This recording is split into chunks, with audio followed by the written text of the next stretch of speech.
Welcome to Let's Face the Facts, the rewatch podcast for the classic sitcom, The Facts of Life. Join us each week as we synopsize, analyze, criticize, and ultimately idolize the show. And now, here's your host of Let's Face the Facts, the wonderful David Almeida. Let's talk about the best episode of season 9, David. Yes, let's do it. Let's do it. Well, we're already doing it, so let's get into it. Welcome back, Ken Reid. Thank you for having me. This is bittersweet. Oh, yes. Isn't it, though? It is. This is your first time this year. We're recording this on Sunday, January 22nd. And this is your first time this year. This might be your last time, though. We got to bring you back we're still going to be doing a monthly show, a Facts of Life adjacent monthly show. I think about living single. And well, I mean, we could. We had you on, I think, 3 times last year. And thank you so much for all the kind words mentioned in your year-end wrap-up on TV Guidance Counselor. Of course. They were so sweet. I actually made a video of myself listening to it and shared it with my Patreon. Oh, very nice. And I'm like, this is the thrilling content you pay for. Me on a video listening on my phone going, he said us. He mentioned us. It's the world we live in today. That's exactly what it is. And 70 people have done reaction videos to it and gotten 10 million hits that I will never see. Excellent. Yep. Thanks, social media. Here we are at, I guess if you consider the 2-part finale, even though it's 2 episodes, this is the penultimate episode of the entire series. Yeah. Which it's kind of bittersweet. In the B story of this episode is sort of knowing, I think.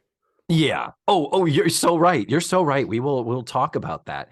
And the other thing that's also fitting is that I'm not really mad at this show, with plenty of critique. We'll be here for 3 hours. But the thing is, we just watched Get Up, Matthew. You're in this and you're not going anywhere. But the last 2 episodes were just the worst. The one with Tootie and the necklace and Pippa's party. Yep. And Jeff's grandmother. And then last week was the one with Joe's social worker mentor on the ledge of a building. Yep. That's once you get the ledge of a building episode of the sitcom, that you're pretty much, that's the end. Night Court did 3 of them. Oh my God, did they? Yeah. I once pitched a TV show idea that was a talk show with like people from 80s TV shows, but the talk show host would be in the window and the guest would always be on a ledge, like in that set. And that's how you'd conduct the interviews because they had to still have that set. They used the same window sill on the ledge set for every single show. So it has to exist and it had to be free. Someone just hire the right set designer and they're like, oh, that I got it in my garage. Mm-hmm. Yeah. Wow.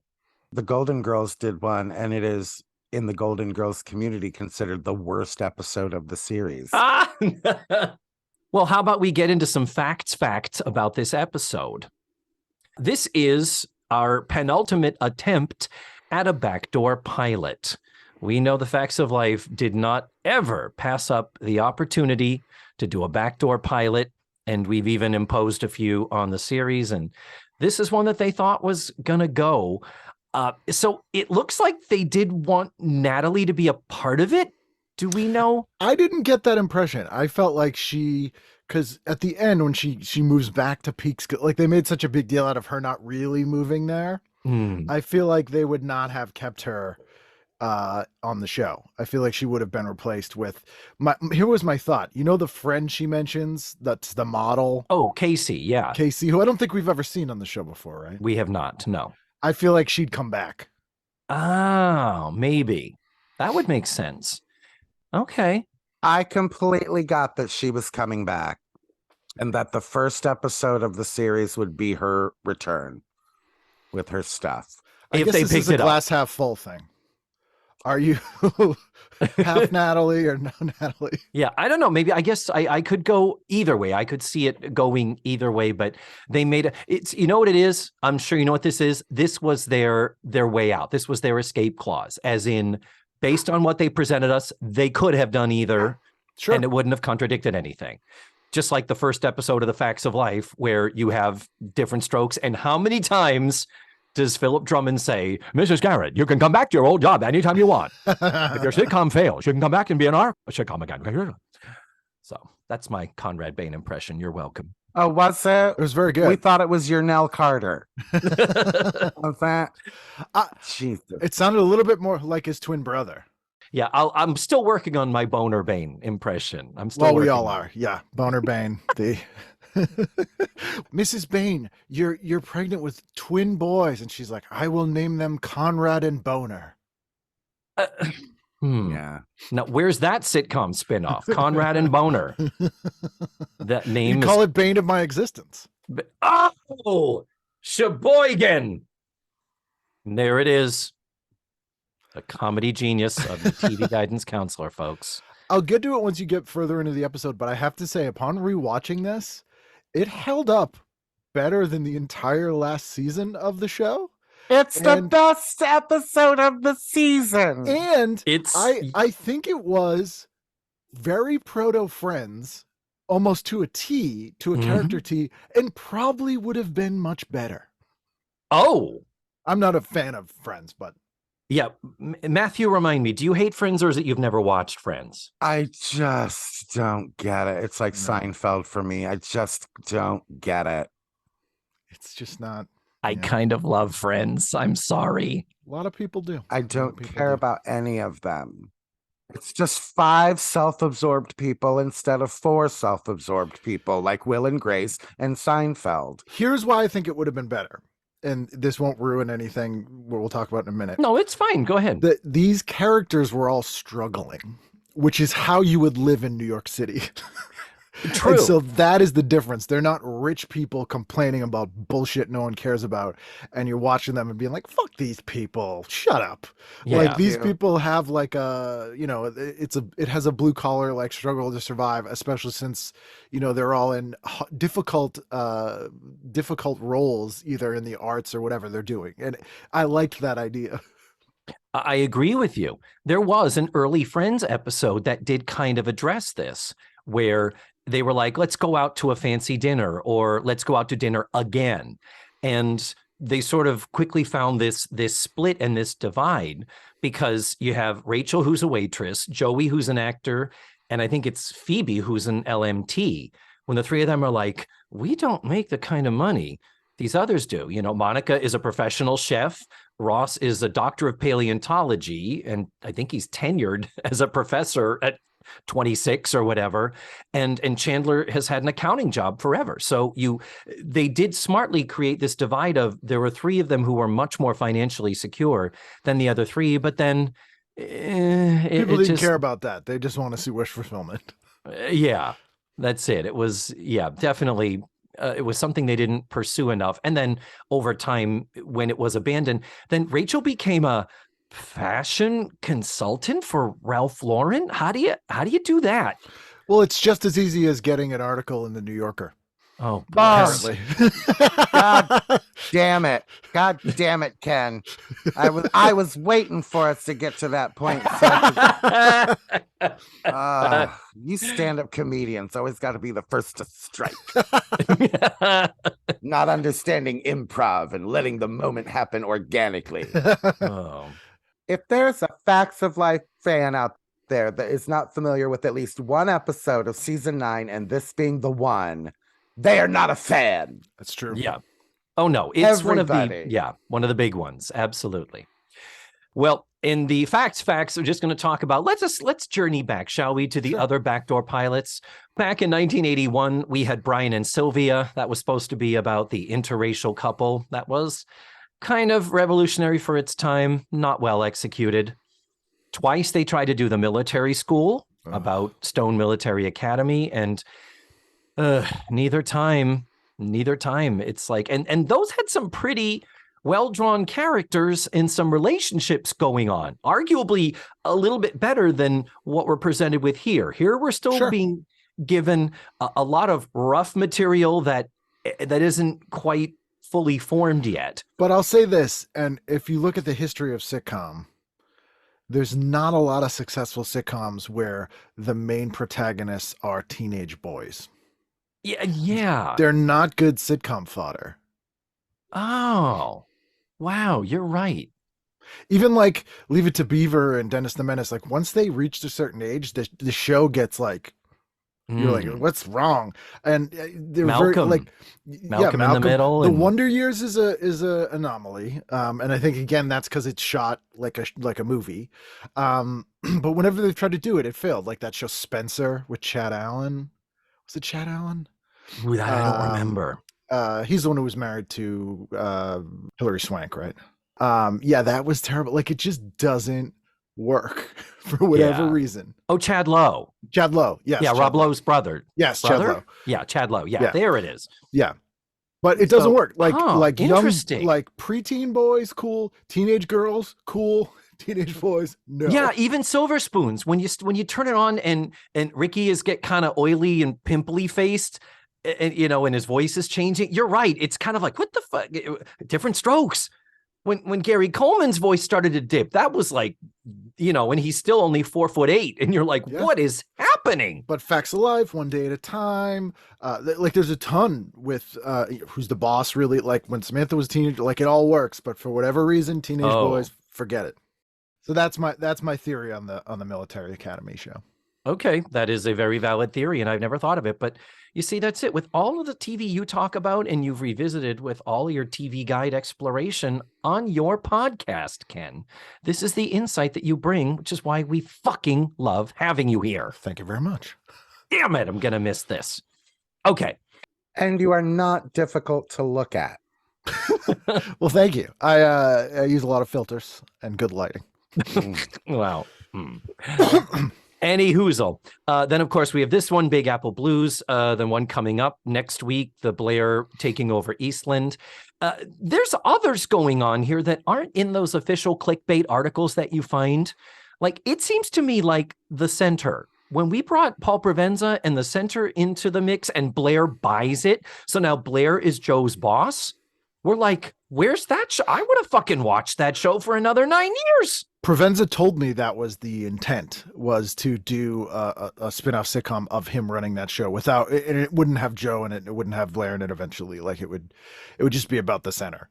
Oh, well, I mean, hey, some of the crazy characters you get walking through the door there.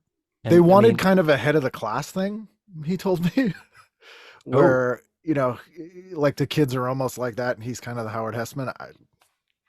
Because it did very well. Head of the Class was very popular. I mean, yes, of course. But at a help center, what am I trying to say? Like a community shelter. Oh, okay. I mean, mental illness and homelessness, never not funny in my book. No. And thank you, Ronald Reagan, for dumping all those people out in the streets. So we get all that humor. Yep. That's who he was. Because he was known for the humor of his films. Yeah.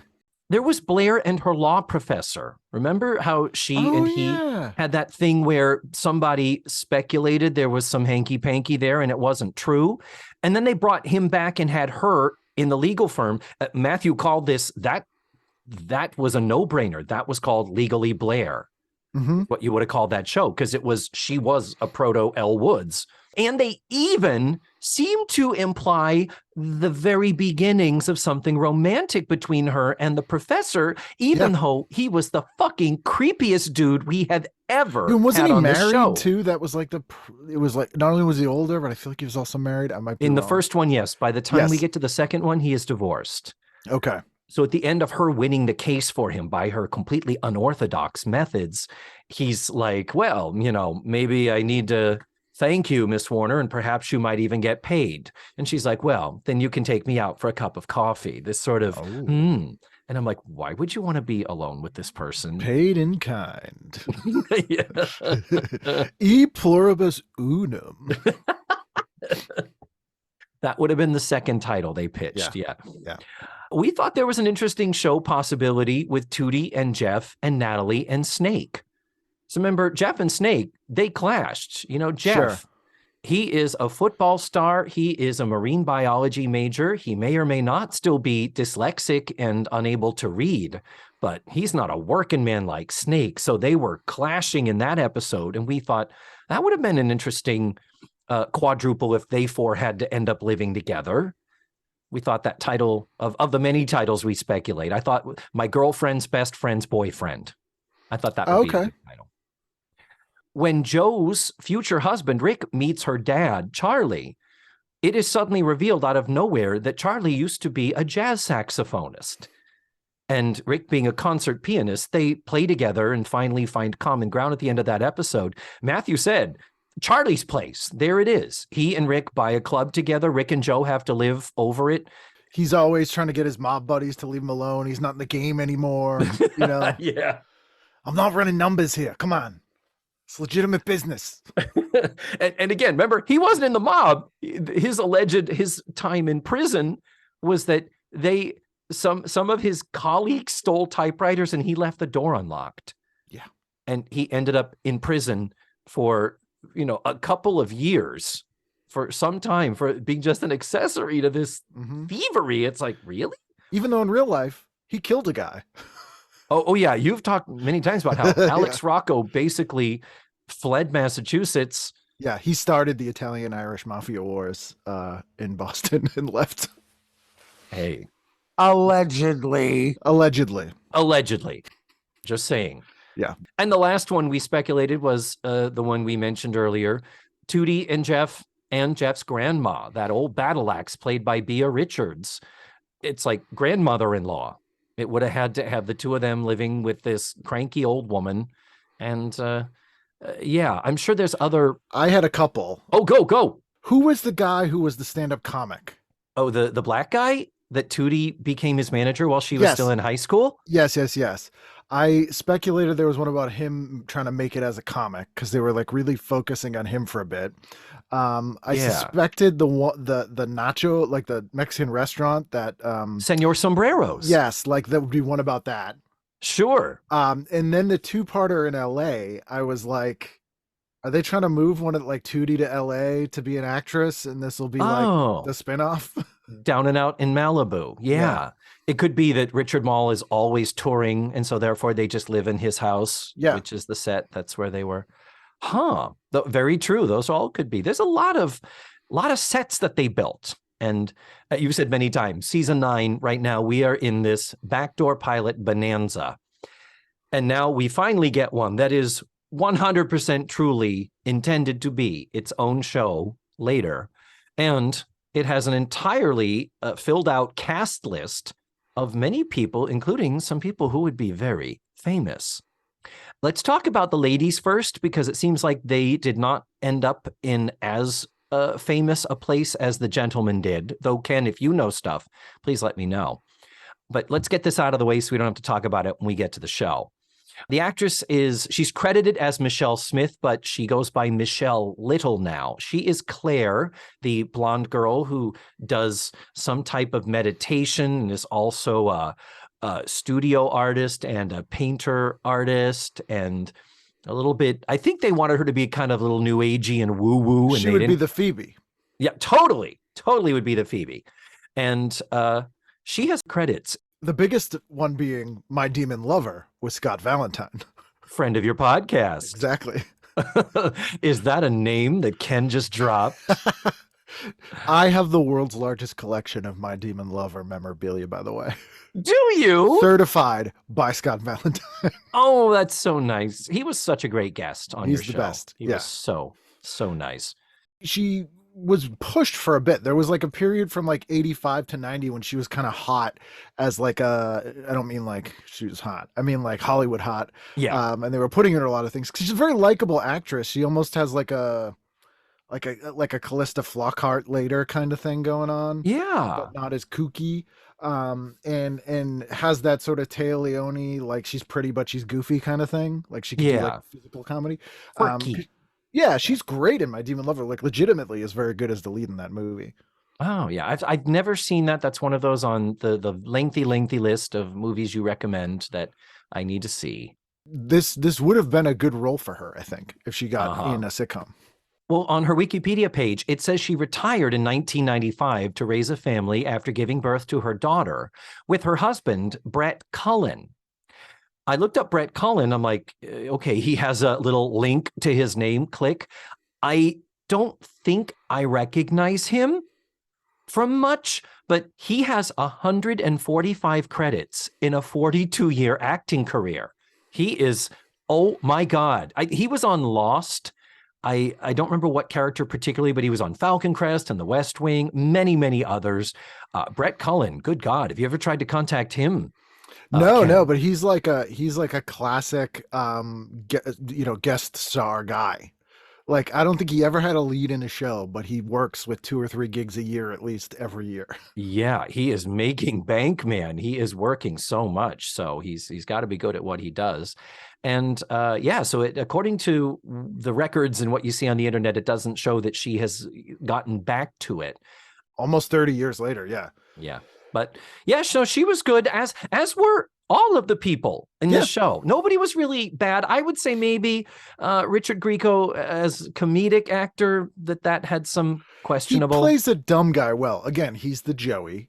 Totally. And I will say he is great in the movie If Looks Could Kill, which is was called Teenage Spy in the UK. He's the lead in that thing where he gets he basically plays like someone who's mistaken as a James Bond type high school kid who gets mistaken as a super spy. Oh yeah. And it's a really funny movie. It's kind of an overlooked movie, I think from 90 or 91. Gabrielle, and what's it called again? It's called If Looks Could Kill. If Looks Could Kill. It's very funny. He's very good in it, and they use him very well in a semi-similar way. And then he's gone off the rails. I don't know if you've ever seen him in any of Dave Dakota's movies, but my God. Ooh. Yeah. Well, let's talk about him. Next in line, Richard Grieco, who would go on to be quite famous, being on 21 Jump Street with future star Johnny Depp. They even spun off his character for one season. Booker. Yeah. For another show. I don't remember. These are my college years, so I wasn't really watching a lot of TV at this point. He was in an action movie too called, I think, The Taking of Beverly Hills. That's actually pretty decent. Oh, okay. But he's also a musician. You do see him briefly on the guitar in this. That would have been interesting to continue to explore. And since 2009, he has been mostly an artist and a painter working in a style he calls abstract emotionalism. That sounds about right. That's how his acting was in the most of the 21st century. That's my acting style. Abstract, emotional. That's beautiful. Yeah. There's a movie he's in called, I think it's called Absolution, that Dave Dakota directed. And it's about an all boys future military academy. And it's him and Mario Lopez. And Grieco is, I haven't confirmed this, but I'm going to say he's under the influence of something. Oh. And he clearly hasn't learned any lines and is completely ad-libbing everything. And he says some bizarre things in this movie. Wow. Okay, there's another one. Throw it on the pile. Yeah. But yeah. And this is me just being stupid as far as I'm always like, Grieco, with a name like Grieco, is he Italian? Is he Greek? He's half Italian and half Irish. Yeah. Grieco sounds like some kind of weird slur for a Greek person that a lazy person would come up with. Yeah. That an Italian would come up with. Yeah. True. Very true. I mean, it's just fascinating to me. He's half Irish, half Italian. Okay. I'm half Scottish and half Italian. And there it is. You're no Grieco. How dare you, sir? I think that's a compliment if you I mean, thank you. Grieco today. Yeah. Moving on, in the role of Nina, we have Tara Bennett Smith. She's credited simply as Tara Smith here, the young African-American woman. She, oh my God, look up her IMDb. You know when you see IMDb biography by Anonymous, and it is 17 paragraphs long, elevating them to the highest echelons of show business achievement. And they clearly wrote it themselves. You know that they wrote it. I'm just going to read you the very first sentence. Bennett, a native New Yorker, has enjoyed a rich and multifaceted career in the entertainment industry, having worked as a director, producer, actress, singer-songwriter, and screenwriter. And it goes on from there. She does have quite a few credits, 38 acting credits in a 42-year career, 16 producing credits since 2009, 9 directing credits since 2005, and she has a series coming out next month on Tubi, on Crackle. Is she producing it or she's in the series? Producing, co-writing, and starring in. It's Okay. called The Right Turn. Right is Wright. It's where she plays a character named Celeste Wright Turner, who is an empty nester and owner of Right Turn PR, exploring new adventures in life. I will have to say she's not bad in this episode, but she is the least memorable. She probably, and it's probably not her fault. She's the least fleshed out of the characters, I think. Yeah, because they're trying to make her as being the only one who's not 100%. Oh, hi, we're New Yorkers. Come and live with us because we're all so friendly and generous. Right. And Natalie did take her Twinkies. That would piss me off too. And the last of the 4 people is this young unknown actor that no one has ever heard of, named David Spade. He had done Police Academy 3 at this point. Oh, that's right. He had. That was the year prior to this. Yeah. He's very good in this.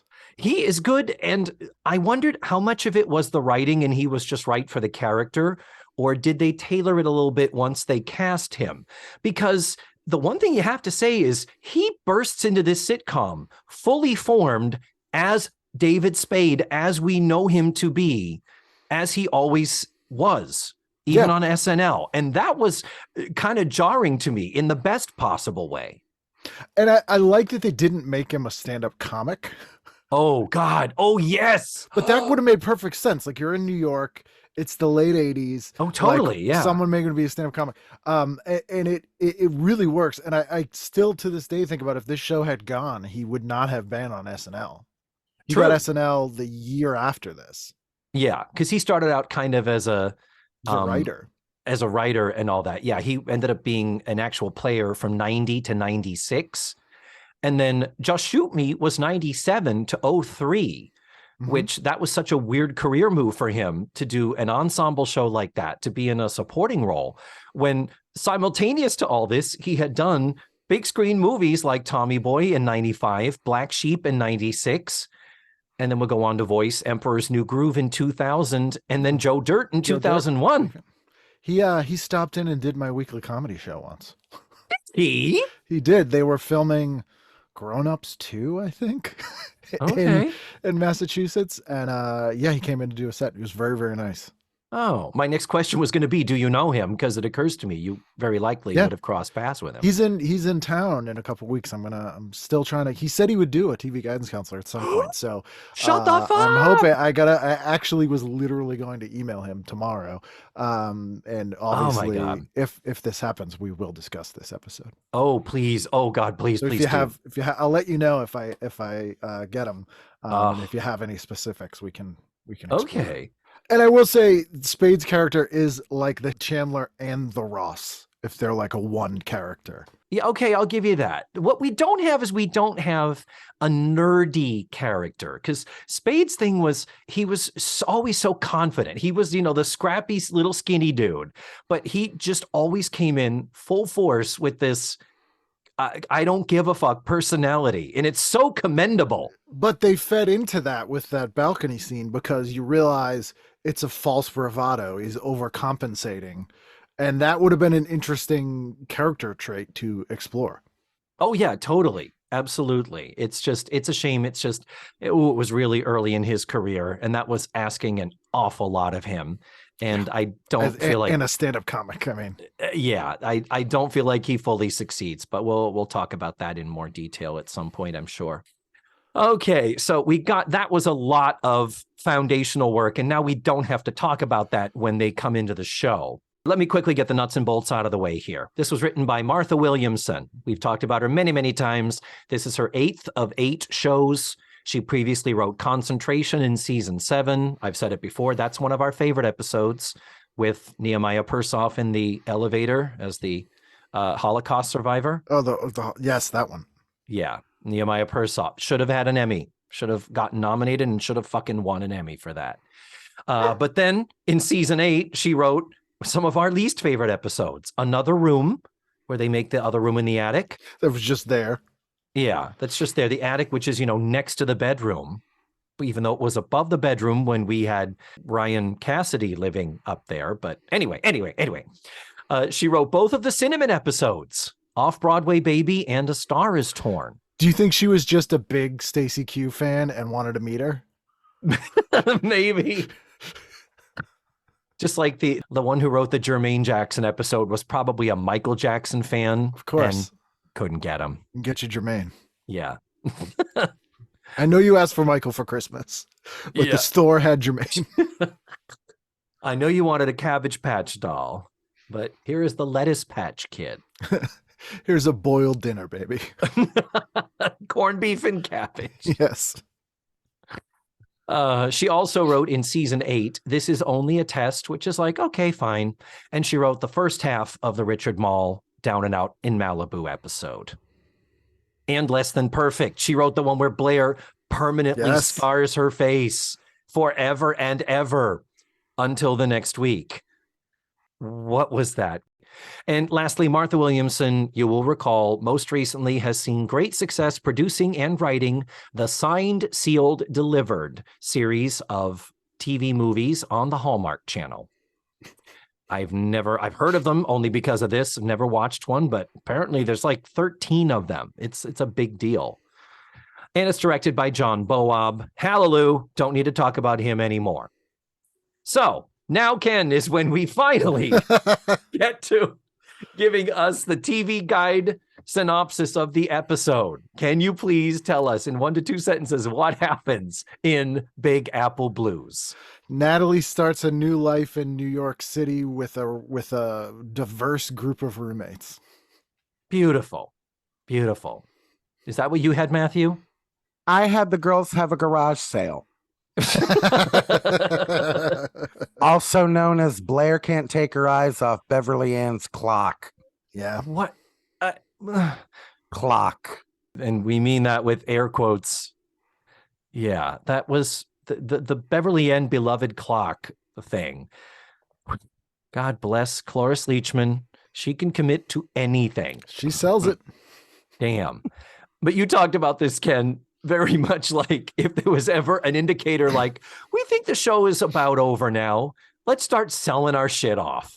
Yeah. Well, there's a Growing Pains 2-parter from season 2. That's a clip show. But the premise of the clip show is they're having a garage sale and all of the items are from past episodes. But the strangest thing is they put all this, it's the night before the yard sale and they have all the objects. But then the episode is the objects themselves talking to each other and reminiscing about the episodes. Oh, now I'm out again. Very strange. But it reminded me of that a little bit because that is a really interesting way to get into a clip show. Yeah, it is. And they totally could have done it with Facts of Life without Joe's carburetor. How often she was just walking around, but hey, I got it. Look, it's that horn that honks that one-man band lady left here, or like, whatever. They do sell Tootie's skates. Yes, that was the one that I was that was like the callback that I was like, yeah, there we go. I have to pose this question. Do they? Oh, Jesus. Do they sell Tootie's skates? We'll never know. We'll never find out. Oh, but we will. It's like the end of The Sopranos. We're an hour into this and we haven't even opened the scene yet. Okay. I cannot help it. I am as God made me. I take the blame here. Sorry. Yeah. No, Ken. I brought him up. It was me. No, you did. I'm the problem. It's me. So when Blair brings in the roller skates at the end, why Blair is suddenly gung-ho about a yard sale, why Blair is picking up change off the floor. Blair is the most not like herself that we have ever seen her. But here's the thing they teased all season. And they teased it with the It's a Wonderful Life Christmas episode as well. That I think they were setting up, if they didn't go in the direction that they do for the final 2-parter, Blair becoming poor. Like, what would it be like if Blair loses all her money? That seemed like a comedic premise they kept trying to poke at, to the point where I wonder if when they did the sort of show Bible for the season, that was a thing that actually happened at some point. And then there are pieces of that or sort of character traits from that fall that still remain in some episodes, because they don't write the episodes in order necessarily. So because you see it in a few different episodes, there's like some weird things about Blair being like kind of cheap, or like trying to save money, or like a weird thing, and that's my theory. That could very well be the truth. That could be what was going on here, but how it didn't actually come up and rise to the surface of any of the other scripts. Now doing this, it makes no sense why she is so comedically gung-ho about this thing. Thankfully, we never see it. Thankfully, it's happening off stage. And it's just literally, we have to give the others something to do. And so this is it. And the other thing is that it is precipitated by Pippa and Andy discovering some old junk.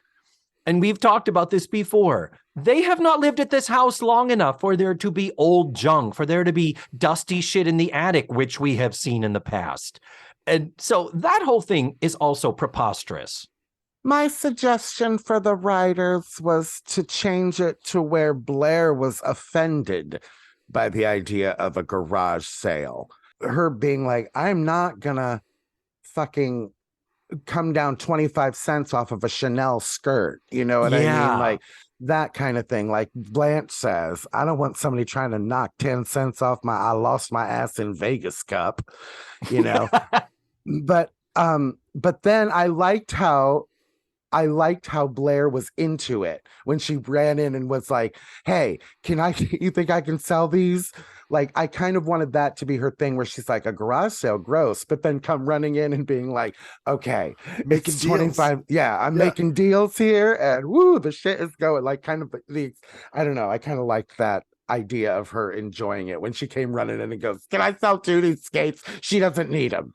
Yeah. So, that's a great idea. The idea that she loves shopping so much, she's like, oh my God, I've never been on the other side of this. What a rush. Yeah. This is crazy talk. So, but I did kind of want her to be like against to give her that character arc during this episode of being against the garage sale, but then suddenly finding it really exciting.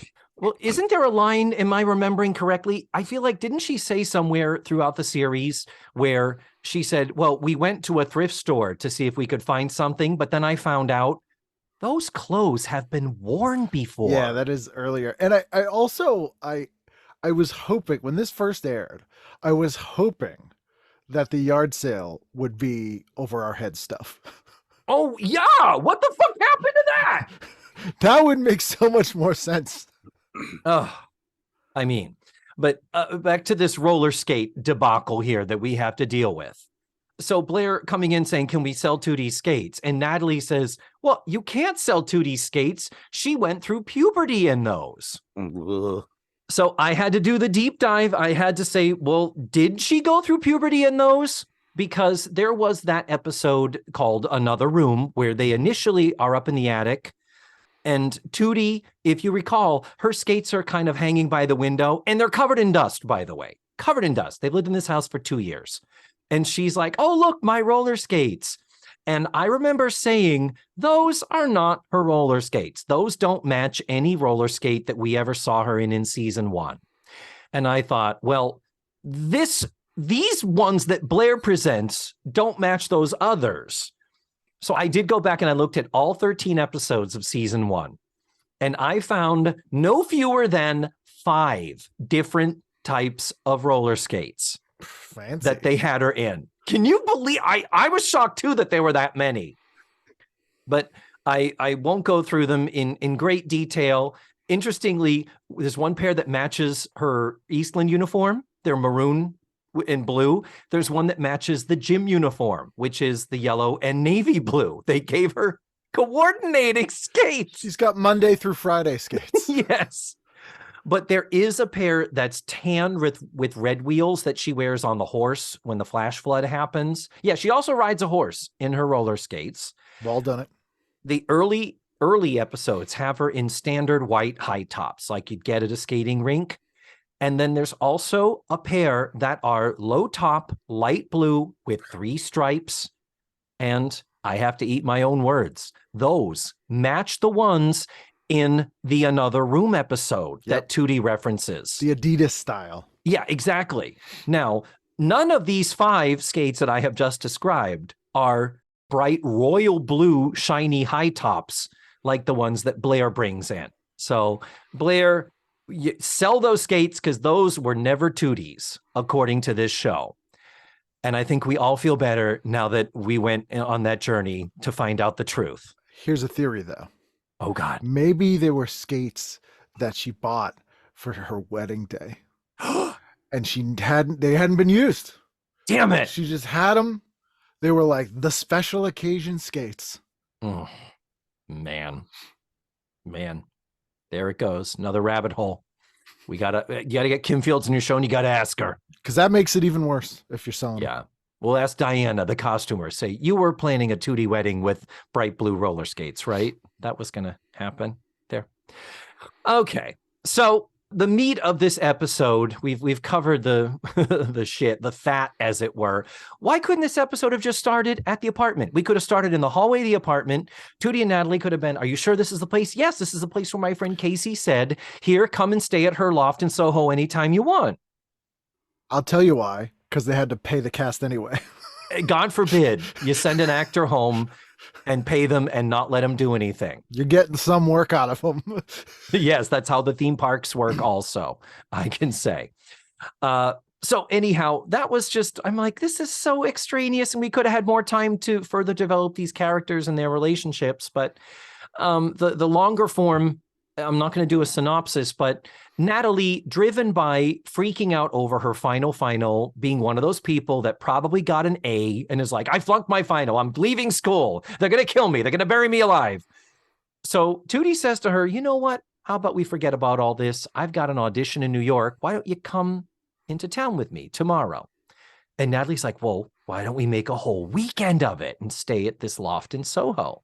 And I wanted Tootie to say, because it's a 1-hour train ride and it's completely unnecessary where we are geographically located. But okay, fine. They end up deciding to do that. And when they get to this loft, the friend is not there, but her ragtag bunch of fellow artistical types are around and thankfully welcome them and let them stay there. I'm going to stop talking for a moment and I'm going to allow the two of you to speak and say, let's talk about and describe this apartment. What struck us about this loft that is of note? It's very much of the My Two Dads style, with the sort of pop art boho kind of thing going on here. Was that the My Two Dads? I never watched that show. Yeah, they had the car couch and it was a loft and there's a lot of glass bricks and neon. And so there's a spray painted couch. I have to say, I love the detail of the realistic homeless man statue sitting next to the door and the spare key is under his hat. I love that. Like if I was a very wealthy person and could just commission things, I would have that.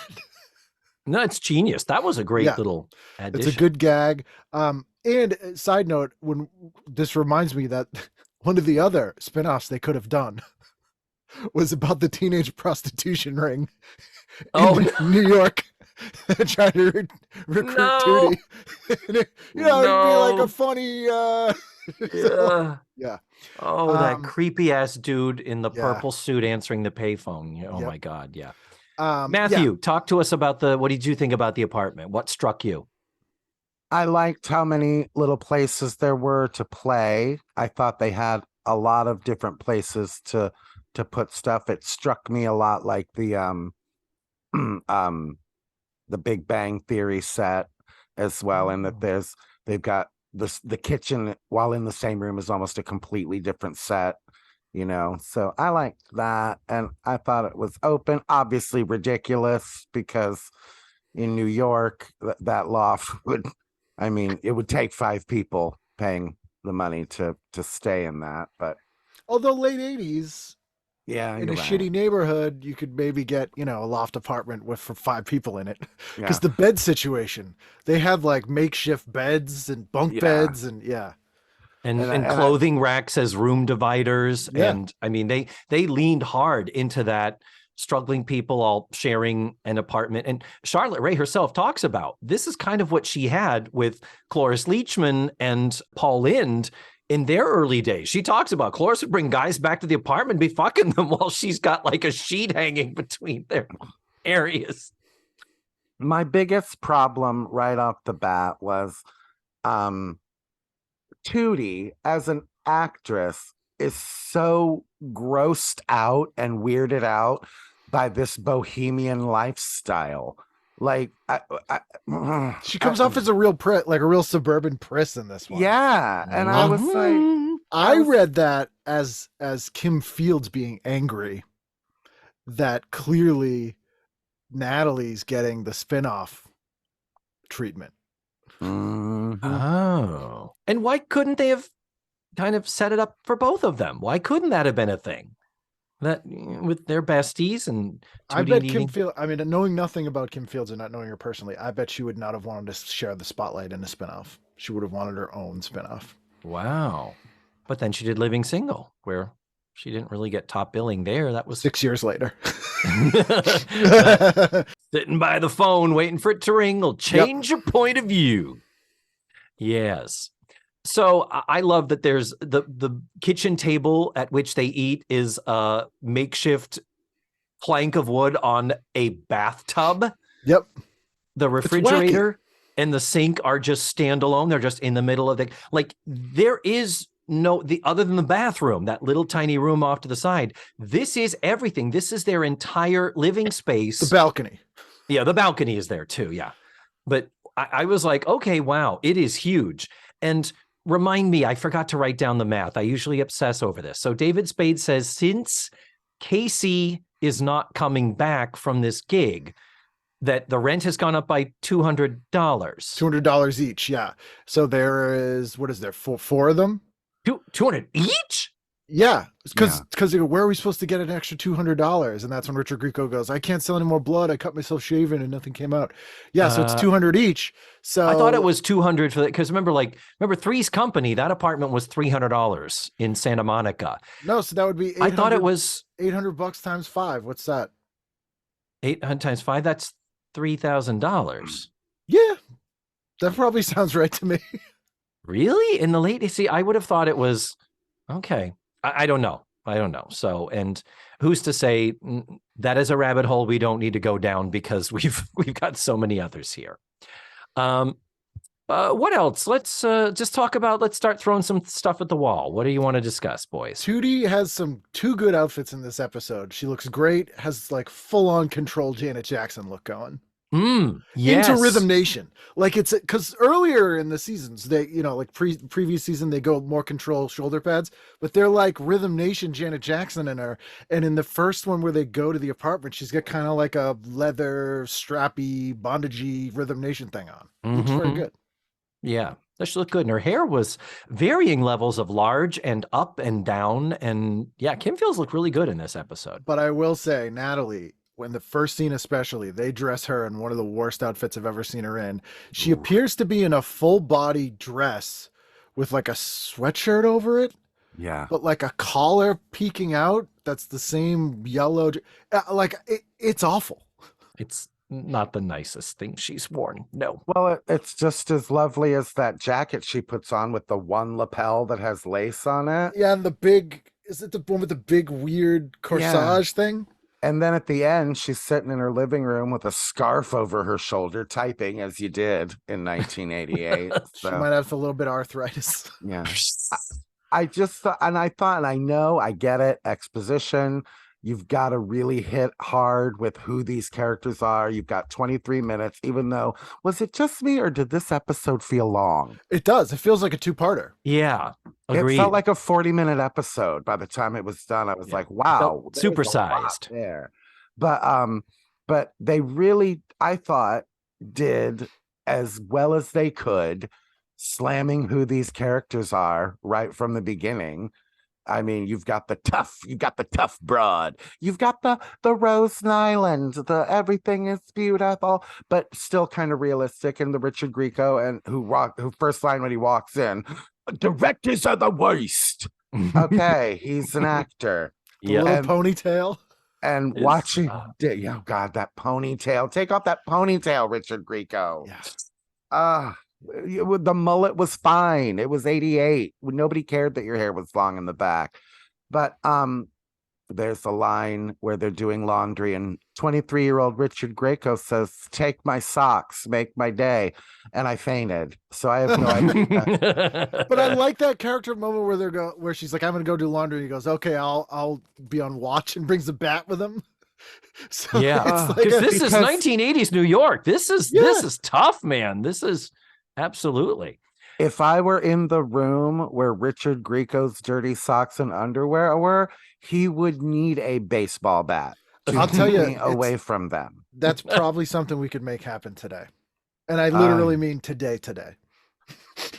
I will say Spade's introduction is the best character introduction, and it's the best mood setting introduction of the way this apartment works. Agreed. Because he comes in, doesn't acknowledge the two new people in here, strips down and puts on his scrubs while he's talking, and it kind of goes out, and it's like that encapsulates what that sitcom is at its best, if that sitcom happened. Yeah. And he talks about having a schedule for their music and a sign-up sheet and things. So you get, okay, so he's got sort of some Monica tendencies here with the organization. I wish they hadn't made him creepy later, though, when he comes back in the latter half. Who wants chest exams? Yeah, ladies' night at Dr. Scott's, free chest exams. And keeps saying, chest exams, that's still on the table, ladies. But here, I'll defend that, though. Oh, really? Oh, really? Cis hetero straight guy, defend it. Because it was an interesting character moment. Before his dramatic moment, he kind of yells at Natalie for never leaving the apartment because he clearly wants to be alone, right? Yeah. And so being a dick like that and saying that kind of thing would be a way to get them to be like, let's get out of here for a bit. So Yeah. I'm like, it almost like, I don't think they were smart enough to have written it that way. Like, it's clearly just a dumb joke, but you could justify it as an intentional gross thing that character's saying so that he can have some time alone in the apartment. To cry. I took it as a part of his bravado, because as we would develop that character, we'd find out that he can't get a date. Right. He's a virgin. That that's part of that overconfident kind of, hey, ladies, I'll check your titties. Yeah. And he's never seen one. Right. You know what I mean? No, that's I think that's a great idea, and that would have been a good way to pursue it. Then when we do get to the scene, this is what I want to talk about, is his dramatical scene, the trying to play the drama of, I lost my first patient today, when he finally, lets us see inside the veneer. Wonderful that they did that. Thank you, writer Martha, for giving us that and presenting that part of the character. But as an actor, he was so in over his head. Well, to this day, David Spade is not known for sincerity. No, that is not an emotion he easily conveys in anything like that, even if he's trying, like no matter what he's in. So he was uniquely positioned to do that specific thing very badly. Yeah. And he does these as an actor. I'm looking at it going, oh, John Boab, come on. You could have helped him. You really could have fixed this. One of the things, the rookie mistakes you see him making is that young actor thing of, I don't know what to do with my hands. So he's wringing his hands. And it was where he put him right on Natalie's chest. It was when we started squeezing her titties. Goes, I lost my first patient today. Hanka. But then after he says, I lost it, then he takes and he like kind of puts them in prayer and puts them up in front of his face. And it's like you could have fixed that by just saying, hey, David, let's not do the hands. I want to see stillness. So put your hands on the balcony and keep them there. I promise you, you don't need to do anything. We're only going to be seeing your face anyway. David, we want you to play upset. And he goes, okay, so you mean Arsenio Hall pretending to listen to somebody? That's what I should do. Like that's the move. That's what works. Yeah. Sure. The hands, the prayer hands in front of the face. Yep. Yeah. Mm-hmm. Yeah. I agree with you. The concept of what this scene is trying to do, I'm totally on board. But I was like, in the execution, they could have helped him a little bit, and it's directorial. You know who they wrote that scene for? the Who? exact comedic timing and ability level that when she wrote that, whether she knew it or not, who she was writing that for is Michael J. Fox. The beats, all of his character Oh. jokes, his beats, the emotional turn there was 100% written, imagining Michael J. Fox doing it. That was the casting notice, a Michael J. Fox type, because that's what Spade was in his day. Yeah. And if you threw Fox at that scene, Oh, nailed it. crush. It would have been not anything different to do, and it would have been perfect. So Yeah. I think that was what she was. Wow. It might have been a little shaky. Possibly. Oh, stop. Jesus Christ. Matthew. Setting them up, knocking them down. Wow. All right. No extra charge for the jokes, ladies and gentlemen. Now, I do want to point out what else. Okay, again, you guys, David, shut up. That's kind of it. There's not really Yeah. much else to the episode. The only other thing I have to say is show Bible good moment. Natalie has thought of a story. So rather than try to get it published in the Village Voice, maybe a free New York paper, Right. Mhm. she's taking it to the fucking New Yorker. And also speaks of it like it's a done deal. Like, I just came up with a New Yorker story. I'm Yeah. working on my New Yorker story. Like, what? That's like me being like, I'm planning my Winona Ryder date. Amazing. Yeah. Oh, I just, come on. I wanted that. I wanted them to be like somebody. How about the tough girl to be like the New Yorker? Why don't you set your sights a little bit lower, Miss Day One in New York City? Yeah. Yeah. Yeah, that was Exactly. silly. Fucking New Oh, Yorker. I will say, good dog alert though. It was a nice big Saint Bernard. Saint Bernard in there, and that was fun. Yeah, Oh, yeah. that's it. Because this lovely boho gig economy, before we ever called it the gig economy, the character of Nina, not only is she a dancer, we know she teaches a dance class, and she says she also walks pets and she gives tours of, is it Radio City. Radio City? So Yeah. she's like, someone take this dog. I got a tour in 15 minutes, and she's throwing on her uniform. And that's a great thing. That is something we kind of hadn't really seen in a sitcom. It would be great. Like, they set up a lot of great, plant a lot of great seeds that you could have used in that sitcom, like where they have a, waiting, a waitering gig or whatever, like an events Cater waiter. Yeah, caterer gig, like that, almost like that show Party Down. Like, you have that aspect. Yeah. Like, you could have a whole episode there. Like there was a lot they could do with this. Mm-hmm. Another show Bible good moment when Natalie is comforting David Spade. She says, "My dad was a surgeon," and it's like, oh my God, he was. Yeah, he was. And past tense is correct because we were at his funeral. So thank you for that, Martha Williamson. There's a couple other show Bible good moments where when Natalie is freaking out at the beginning of the episode, she's saying, well, I flunked out of school. I guess I'll go and see if I can get my old job back at the funeral home. Yes, she did have that. That is correct. And someone says, well, you're not unemployed, Natalie. You still have your job at the Peekskill Register. Yes, she does, because we know that she is an investigative journalist doing expository, hard-hitting stories on the ROTC and men on the street interviews of people standing on window ledges about to kill themselves. And she also mans the classified ad section. And she was a restaurant critic the other week. Like, we know she's kind of this Jill of all trades as a writer and getting a lot of good experience. Which fits with a small town newspaper. Like, that's not that unusual. Like, that kind of reads true for a small newspaper. Yeah, totally. So that's all good. These are all the show Bible good moments. I guess my big show Bible bad moment, and this is in the writing, when Natalie says to Tootie right before the commercial, Tootie, I'm not going back. I'm staying here. And this big tum tum tum. And then we come back and she's like basically saying that now being in the city here, living with these other struggling artists really makes me feel like I belong.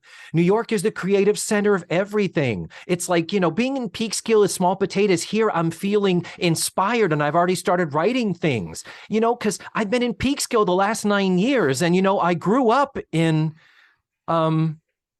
New York. Yeah. Yeah. Yeah. Yeah. Natalie is And- from New York, folks. Yep. and lives an hour away for the whole rest of the show. And has had access to going to see Broadway shows Yep. and museums. I mean, full on. Yeah, that country mouse, city mouse thing doesn't work here. And to No. the point where, again, to Matthew's point earlier, like Tootie is seen as being like, ugh. And it's like, she wants to be a Broadway actress. And she's grossed out by New York and is like, you're staying here? Yeah. Yeah. Like that, she should be the one who's like, this is so cool, like blah blah blah, and should have been like, you're a dancer, what are you doing? And instead of Tagrico being like, oh, I'm an actor too, being like, oh, you're an actor, what do you do? Like, it been like way more interested. Like it was like, it feels like that Tootie in this episode should have been like Andy or someone, like someone who wasn't like, he didn't know anything, you know? Yeah, that would have been, Andy would have been a great thing. And again, I don't trust these guys. I don't know if you like, that would have been perfect. Yeah. And Mackenzie Aston, anything he does, he spins comedy gold out of it. We know that. Imagine Mackenzie Aston having like a smarm-off with Spade. Like, oh yeah, both of them comparing notes about all the chicks they banged. Yeah, like, yes, it would have been great. That would be amazing. Wow. Well, I'm looking through my notes and I'm thinking I've kind of come to the end too. I had so much to talk about. I've taken copious notes, but as Matthew will attest, I kind of end up just transcribing the entire dialogue for the episode. We hit all the notes, but this is an interesting episode. The big question, David, and I will say, I thought the ending should have been her walking out of the apartment saying, I'll be back. That's where the button should have been on the episode. Right. Why did we have to have Beverly Ann and company at all? Yeah. I bet they had writers' room argument about it. They were like, people tune into this show to see these characters, not some characters they don't know. And you got to give them that at the end. And I'm sure at this point, you're right. Ken, they were like, no, we're paying them. We need the 1, 2, 3 from them. But the big question, David, for the end of this episode, would I watch a series where Natalie is in New York? And I have to say, I loved Natalie. She was my favorite comedy person in the Facts of Life. Richard Grieco would have hit me in all the feels in 1988. At my age at the time, but I secretly would have had a crush on David Spade. Just put him in your pocket. It's just as a little guy. Adorable. God, when fucking Grieco takes his shirt off, it's like, Jesus God, I could imagine what it was like to see him. Because you know, Ken, as well as I do, how TV people are just weirdly beautiful. Oh, like, of course. You know, like it's weird to look at them. Yeah. Because they're so beautiful. And Grieco is so young and so smooth. Like, he looks waxy. He almost looks like CGI or something. Grieco is so gorgeous here. Yeah. Like George Clooney, who? Richard Grieco walks onto the set. And it's like, oh my God, it hurts to look at you. But he plays a good himbo too. Like Clooney can't be a himbo type, like handsome guy. He's like kind of like I'm good looking. I know, whatever. Yeah, there's a goofy quality to but Clooney like, that's Grieco's not there. Kind of like, oh, I'm dumb and I'm hot. Like he does that well. Yeah, he does it well. So I would have 100% tuned in to the first episode of Natalie in New York. Big Apple Bites. Big Apple Bites. Oh, okay. Big Apple Bites. I will say this, and this might be why I thought Natalie wouldn't end up being on that series for the thing. As great as Natalie is, and as much of the comedic heart, especially the last few seasons of this show, I feel like is Natalie, I did not feel like she had any chemistry whatsoever, specifically comedic, with any of those cast members of this new show. Well, I think none of them clicked. I think that eventually would have been the ultimate downfall of the show. But had it gone to series, I absolutely would have watched. Oh yeah, 100% I would have watched it. Yeah, me too. Agreed. And it's just like you suddenly find out like you've put these characters that everybody loves with different people, and it's like Golden Palace, and Woman of the House, taking Suzanne Sugarbaker out of Sugarbakers, and it was just like it doesn't work. Yeah. Here's what I want to see. This show with these characters and these actors done now They're playing the same characters 30 years later, all still living in this apartment, Oh, yes. still trying to do the same things. During the pandemic, let's set it in early 2020 where Fade's a doctor. Yeah, David's a doctor, so he gets to come and go when we see him in his freaking hazmat suit, but the rest of them are all stuck in the fucking apartment. Still and how trying do to we be an actor, still survive? gig stuff, still the hippie dip. Yeah, like sharing this apartment because it's rent controlled, so none of them wanted to move. Oh yeah, true. Yeah. Like the Monica's grandmother thing that we finally learned is it the last season of Friends? And it's like, oh, well, the apartment's in our grandmother's name. That's why we can afford this place. Well, gentlemen, I think we have done it. We did Next week, it's going to be the aptly titled The Beginning of the End. It's the first part of the 2-part finale where they wrap up this show-ish and set course for the next phase where they're going to make Blair be the star and take over Eastland. And I'm not looking forward to it for many reasons, especially in that I know it doesn't turn out all that well, and I wish that it had turned out better. I don't think I'm going to be saying, I totally would have watched this, as opposed, I mean, yeah. Pip is the main we would cast have, member. but we wouldn't have liked it, you know. Juliette Lewis, Seth Green. Yeah. Oh, no. It's nothing to do with the cast. It's just, it seems like, you know, the chemistry with the new guy. And again, I haven't watched it in months. I'm talking out of my ass here, but It would have been like Private School Saved by the Bell. I don't think it would have been very good. yeah. Oh, you know what a listener sent me was what was the Julia Duffy show in the 90s? The Mommies? No, where she's like the headmaster of a school. And wait a minute. Oh, I don't know it. I don't think I know it. Oh, okay. It's kind of like one of those, it was trying to be the Facts of Life, like in 1997. Oh, Social Studies, 1997. no recollection of it. Yeah. I don't know if it went to series or whatever. So wait a minute. I'm sharing this. It says she was in 2 episodes. Oh, so maybe it got canceled. You know what? I will ask Julia Duffy. That's the 5th name you've dropped. I've been She is keeping track. One of the former guests of the show that I stay in touch with the most. Oh my gosh, really? That is so exciting. Who would have imagined? Did you ever think, like when you started? No, not in a billion years. Yeah. Even my thing is like just even talking to Diana Eden, talking to someone who was in the room when it was happening is so like, oh my God. Yeah, I mean, I've been doing this declutter, and there, you know, like people may have seen my social media posts on like cast jackets and all kinds of weird stuff that I have. But there is stuff I would never sell, and a lot of it's stuff that like these people have given me. Like Julie gave me some Newhart stuff, and the girls from Just the 10 of Us gave me continuity scripts with all the Polaroids in them, and like stuff like that. That I'm like, yeah. Not only do I have this. Yeah. What is given to me by these people is amazing. That is crazy. When is this? When are you shooting for this one out? This one comes out a week from Wednesday.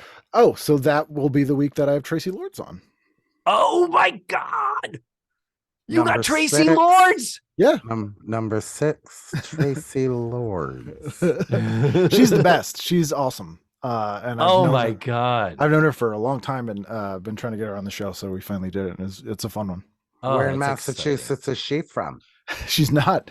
She is from she is from Ohio, and then moved when she's a teenager and did grow up in the Valley. Man. Oh, I can't wait to hear that. These are the things you hear on TV Guidance Counselor. And of course, follow Ken on his social media. I'm directing our tens of listeners toward you and your merch, Ken. So maybe there might be something that people might be interested in. I'm assuming if you had anything Facts of Life, you's keeping it. Or you would get right of first refusal. Oh, you're so sweet. Well, Ken, I didn't get up north this past year. I wanted to, and I've got family. I just haven't been up. I've been up in like 6 years now. So I am hell-bent to get up there. I am hell-bent to get up there in the fall. I'm like, let me try to go when there's foliage. Maybe. Yeah, we'll get some bop pies. Yeah, late September, early October, we are meeting up. I am buying you a bar pie and a whole pitcher of beer. Awesome. Even though I know you don't drink, like I don't Get drink. like a Coke or something. Get a pitcher of Coke. Yeah. Dr. Pepper, maybe. Wow, what am I, sick? Have you thought about selling feet pics, Ken? Yeah, I don't think this would get a big lot of money. I don't know what the going rate is for that sort of thing. Mm-hmm. Yeah. We'll talk. Yeah, I was going to say, you and Matthew can correspond. Matthew can definitely give you some information regarding that. Okay, great. Yeah. Okay. Well, Ken, thank you again, as always, so much for this. Thank you for all the contributions you have made towards this entire series. What a joy it has been to fall in love with your podcast and to now, after all this time, consider you a friend. This is wonderful. Thank you so much. Yes, thank you for having me. You're so welcome. I've enjoyed every time I've done this. It's been great. And I'd be remiss if I didn't end the episode with thank you for listening, and remember, The facts of life are all about Richard Grieco's socks.